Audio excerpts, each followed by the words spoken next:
gabi po sa ating lahat. At heto, at nakakauto po tayo.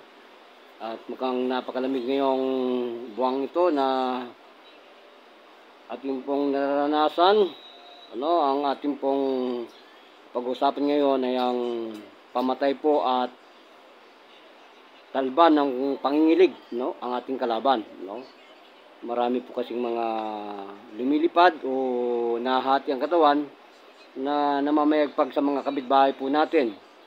Dulot po niyan, marami pong napiperwisyon ng ating mga kamag-anakan, kapamilya, kaibigan na nakatira sa lugar na yon.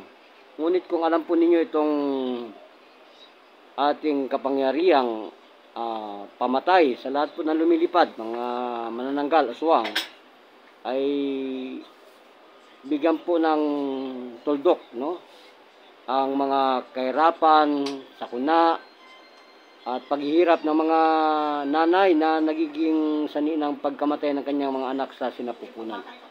Yan po yung pag kayo naaswang at nadanan po kayo ng mga manananggal, yan po ay totoong nangyayari. At baka po ang katawan ninyo magpantal-pantal at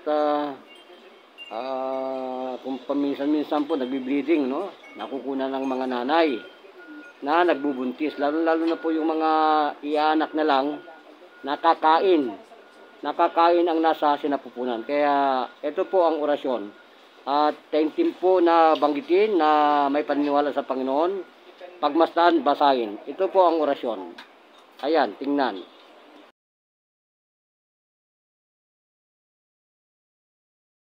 Tingnan natin, ngayon pong nabasa natin at naliwanagan tayo po ng kontra para po manginig sa bisa, ang ating orasyong itong kapangyarihan pumapatay ng mga lumilipad, na mga manananggal, aswang, at samot-sari pong mga kalaban natin na kampo ng sungayan.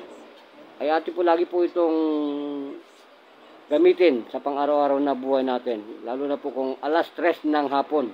Ang mga lola po alas 3 ng hapon, nagsasarado po ang kanilang pintuan, nagsasarado po ang bintana, sarado ang hapagkainan, sarado ang kanila pong mga takip ng kaldero. Lahat po yan para po hindi tayo malason.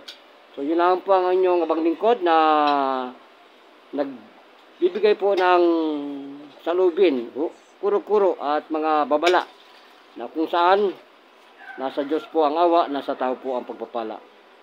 Adios. Vamos, Pilipinas.